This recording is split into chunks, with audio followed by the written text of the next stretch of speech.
The man stood in the road, waving his hands and shouting something. The next second, a fire truck was forced to stop, and an angry firefighter got out, ready to teach him a lesson, but instead bumped into an invisible wall of nothingness. This wall isolated the town from the outside world. People outside could see what was happening inside, but couldn't hear them. Initially, this wall didn't exist, but minutes earlier, the town had been struck by a massive, blade-like shockwave, creating two separate worlds, and the houses in the middle were split in two. Witnessing all this, the man panicked and reached out to tentatively touch the air. To his surprise, he touched an invisible wall of nothingness, and when he lowered his hand, his palm print was still there. This was unbelievable to the man, but before he could figure out what was happening, a plane flew overhead and crashed directly into the invisible wall. Debris from the plane's explosion rained down, nearly hitting passers-by. Fortunately, the man reacted quickly and tackled the man to the ground, saving the passers-by from injury. Police arrived shortly after receiving the news and began searching the area around the town. After several hours, they found no weakness in the barrier. Realizing the town was sealed off and its residents had lost their freedom. To prevent further casualties, the town's mayor broadcast a warning to residents to stay indoors and to stop immediately if driving. Despite the mayor's repeated warnings,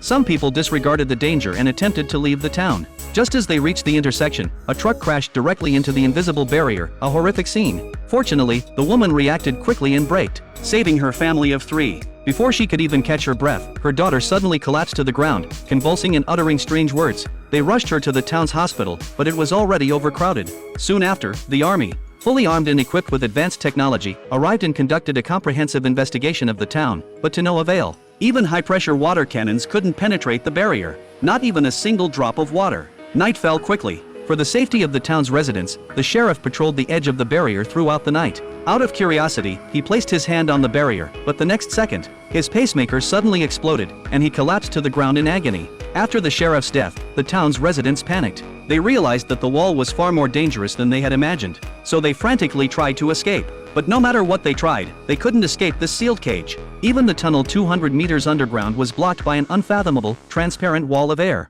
Thus, the residents were completely sealed off in the town. But what devastated them even more was that the military's investigation had made no progress for a long time, and they had also received orders not to speak to the people in the town. So, with nowhere else to turn, the residents could only protest at the wall every day. Until one day, the military suddenly took pity on them and brought over the relatives of the trapped residents who were outside the town, allowing them to communicate with each other. The long-suppressed town finally saw a glimmer of harmony. Looking at the cheerful residents, the worried man felt something was amiss. He called Julie, the town's lip reader, then went to the wall and showed a soldier his high-ranking special forces insignia. The soldier approached and saluted. The man then asked the soldier through his notebook what was happening outside. Perhaps thinking the man couldn't hear him from inside the wall, the soldier blurted out the military's plan. Apparently, after so much investigation, the military still hadn't figured out what the transparent wall was, so they decided to blow it up with bombs. After saying this, the soldier hurriedly left. At that moment, Annie, who managed the town's radio station, accidentally connected to the military's channel and heard them repeatedly saying 1315.